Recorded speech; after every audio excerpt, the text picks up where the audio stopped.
Alright, you guys, man, I hope life is treating you well. I'm gonna tell you, it's a little smoky in here. We got the air conditioner blowing because we are in Arkansas, and y'all, it is hot right now. I mean hot. I'm actually excited to be working in the shop. Now the air conditioner is blowing, but I'm gonna be honest with you, it's not cold in here. It's not cool at all. So let me give you guys an update on what I've been working on. I haven't done a lot of stuff over the last little bit. We've been on vacation. We went down to the coast, and so you'll see the Mustang's pretty much where it was the last time you saw it. And I know some people, y'all are disappointed. You're like, golly, I want to see the progress. And I do too. But you just got to understand, you know, I'm not a YouTuber. I'm a pastor, so I do this part-time. I do it when I can. Let me show you what I have been working on and what I got done today. And this very well could be a disappointment to some of you because that's the same thing I was working on last time, but I've actually got these finished up. They're welded, which took me a little bit more time than what I thought. This is the shock mount bracket. It's about to, it's just about cool. I'm about to put it back in the car, and I'm gonna try to get it anchored in right now. And man, there's some guys I watch on YouTube and they get so much more done than I do, and I do know that, and I'm not in competition with anybody. So I'm gonna get the shock mount bracket back in there.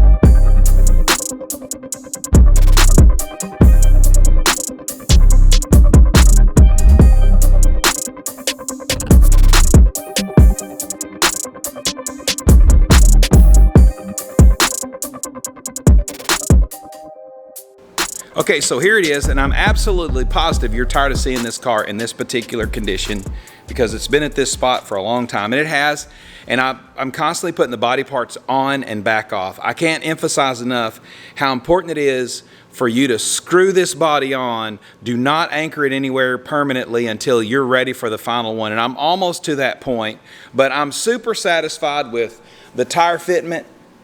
If you look at that, I think those look good. I'm probably going to bring the car down about another inch or so, maybe 2. I'd like to have the tires just tucked just a tiny bit. But I still think fitment looks good for where the tires are, where it is on the side of the car. I think that looks good. This video doesn't do justice to the tire size. I got my rear valance on. I'm absolutely not satisfied with the way it fits. I'm going to do a whole video on the back end of this car. When you do this conversion, hear me on this. This is really, really important. When you do this conversion, when you get to the back of the car, that's where everything is all whacked. It's all screwed up back here. And so it's going to take some energy. If you'll look, when I got to the back of my car, the very back of my car was an inch too far this way. Now, it was straight up into about where the inner fender wells are, straight there, but somewhere back here it all turned. Well, the whole back end of the car was an inch over. So first I put this first ratchet strap on there just to start folding the metal up underneath there to make sure I was getting that right. And for a minute I thought my wheel tubs that I built, my mini tubs that I built, I thought they were off, but they weren't off. That wasn't what the problem was. The back end of the car was just, the very back of the sheet metal was off. So if you'll notice, I put a second ratchet strap right here just to see if I could pull the whole car in place. And I'm going to show you something. Watch this. Maybe you can see this. Watch this car move. Watch. Maybe you can see that. This car, this metal moves. So I've got to do that because that's got to square up this particular opening. The window opening, believe it or not, is already square. It's square, it's the proper measurements, but the very back end of the car was off, so I had to push it over. I'm gonna anchor that in place, but because I'm not able to use the factory floor and drop downs like you would in your Mustang, which is what I would highly recommend you do, I'm gonna have to hand build that. I've got to get this in place. I've got to anchor it in place before I start putting the floor in, but I've got to get that rear end done. If you look that old rusty 8.8 inch down in there, it's got to come out. I've got to get it anchored where the spring perches that it sets on are in the proper place because the pinion has to have the proper angle.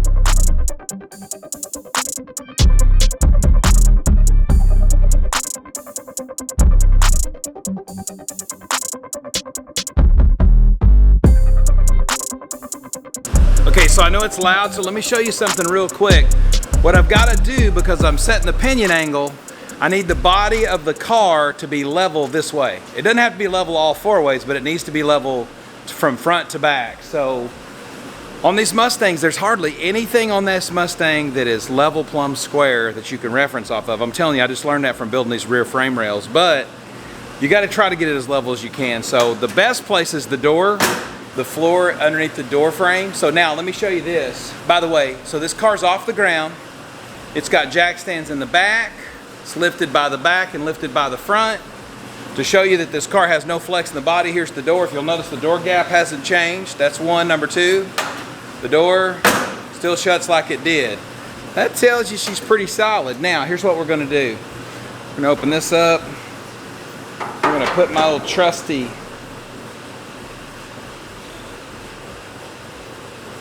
so that's telling me that it's not quite front end high. So I need to drop the front end down just a little bit, but I'm gonna get the body based on the rocker panel here. I'm gonna get the body level this way so that I can set the pinion angle in the back. Okay, we're looking underneath the car, and if you'll look and remember, this rear end's just stuck in here as a mock. If you'll look at that gauge, it's telling us right now we've got about 3 or 4 degrees, it looks like to me, of positive pinion angle. So what we're gonna do is we're gonna bring that pinion, the front of this rear end, we're gonna bring it down, and I'm gonna get that angle and the degree just right. So anyway, that's the story. That's what we're working on. So we're set. That's on ready. Now I've got to tack her down and pull the rear end out. Well, the spring perch is in really good, and get this thing going.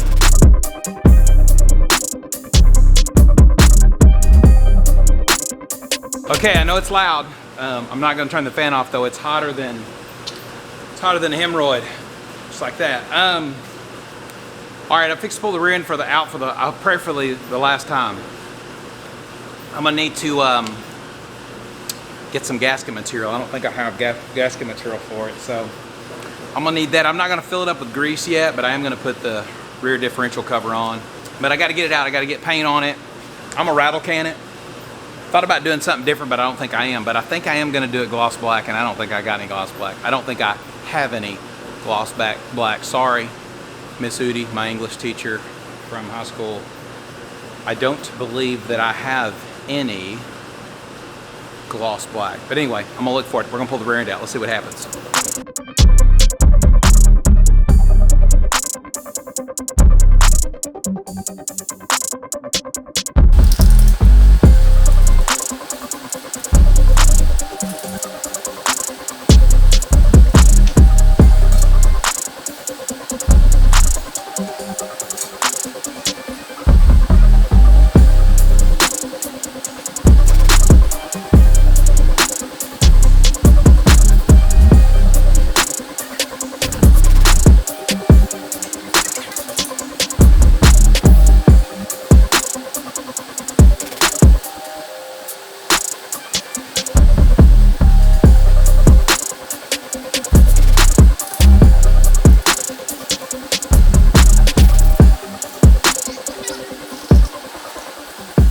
Okay, we're opening up the differential cover.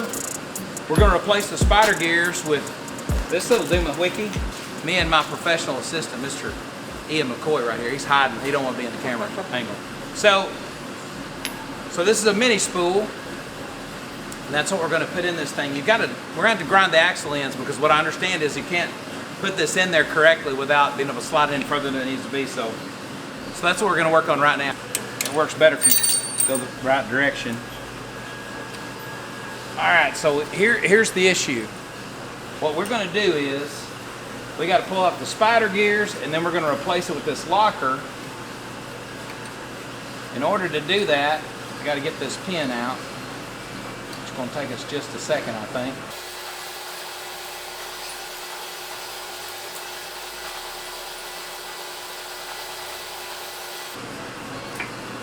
Okay.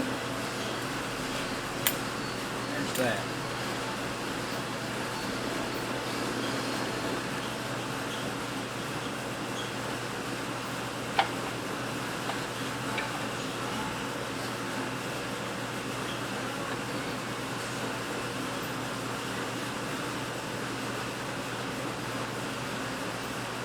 Okay. One's got to come out. Now you got to push the axles in.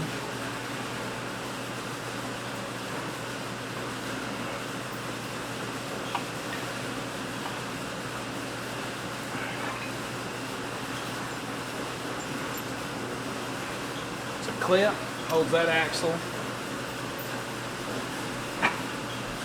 Maybe a clip to hold another axle.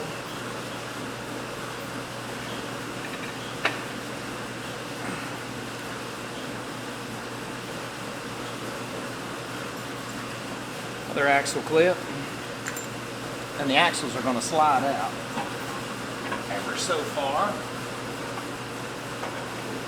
like that. Now, all we've got is our spider gears. Pull in a little bit closer, Ian, where they can see real good right here. This is your spider gears right here. We're just going to slide them out. Now, there's some spacers in these spider gears. All right, see that spacer right there? This is a spacer right here and right here. Alright, we'll need those. We've got the axle out of the 8.8 inch, and the reason why that so we can't get that C-clip on the axle with the mini spool because the axle doesn't go up in there far enough for the clip to fit on it. So what I'm going to do is I'm going to elongate these splines. I'm going to make them a little longer. It doesn't need maybe a 1/16, maybe a 1/4 of an inch at the most. And I'm just going to extend them out on each one of these, and I'm going to do that with a grinder. And by doing that, what I'm going to do is make it where the axle can go further into that mini spool so that the clip can fit on this part of the axle right here. So that's I believe the best solution. Nothing gets weakened by doing that.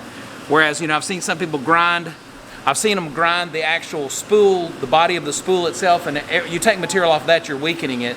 This is just making the splines longer on the axle. So that's what I'm going to do, and I think that's the best solution. So let me get that done, and we'll see if she fits.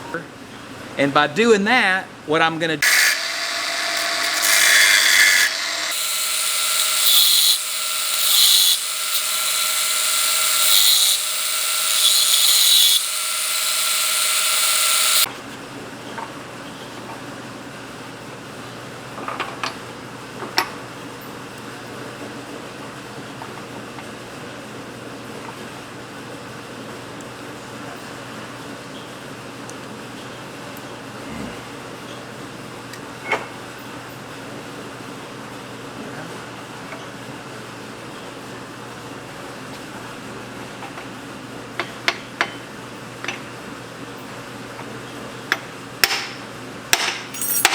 So what I did is I have, like you saw, I ground the grooves on, or the splines on the axle, and now I'm going to take this clip. It's going to be pretty tight, but I'm going to try to tap it down in there.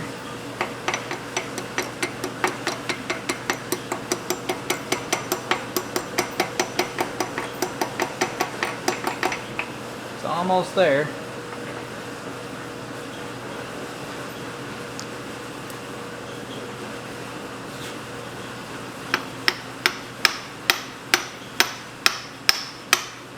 There it is. Now the C-clip's in there, but I need the axle to pop back a little bit. So what I'm going to do is to sink that axle in there. Keep that C-clip in place with one hand. Pull back just a little bit in where you're getting the whole thing that I'm doing. Got it? There it is. Now, C-clip's on the axle. Nothing's weakened.